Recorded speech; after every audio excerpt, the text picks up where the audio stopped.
Srini tailor ஒரு customer இந்த image அனுப்பி ப்ளவுஸ் தச்சு கேட்டாங்க. ஆனா, பேக் நெக் மட்டும் தான் boat neck, front neck normal நெக்கா கேட்டிருக்காங்க. இதுக்கு 1 இன்ச் ஹைட்ல 2 இன்ச் அகலத்துல இதே போல ஒரு கேவா கட் பண்ணிட்டு, கேன்வாஸ்ல நம்ம அத வச்சு மார்க் பண்ணிட்டு, லைனிங் கிளாத்ல வச்சு அயர்ன் பண்ண பிறகு, கேன்வாஸ் ஓரமா ஒரு தையல் போட்டுட்டு, அப்புறம் தான் நம்ம கிளாத்ல வச்சு தைக்கணும். அப்பதான் திருப்பும்போது ஈவனா வரும்.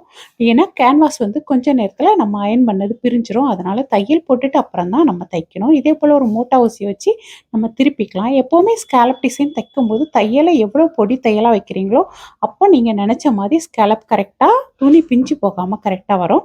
தையல பெருசா வச்சு தச்சீங்கன்னா, கண்டிப்பா நம்ம திருப்பும்போது எங்கேயாவது ஒரு இடத்துல நமக்கு துணி பிஞ்சு பிசிறு வந்துரும் நமக்கு. பிசிறு வராம இருக்கணும்னா, தையல பொடி தையலா வைங்க. ஸ்கேலப் நம்ம தச்சு முடிச்சாச்சு. லைனிங்ல நெக்கு வந்து நம்ம ஆல்ரெடி கட் பண்ணி வச்சிருக்கோம். அத பார்த்து அப்படியே கட் பண்ணிக்கலாம். எக்ஸ்ட்ரா இருக்க கிளாத்த கட் பண்ணிட்டு, இடுப்புக்கு துணி குடுத்து மடிச்சு, கெம்மிங் பண்ணி விட்டேன்னா, அவ்வளவுதான் பேக் நெக் ரெடி.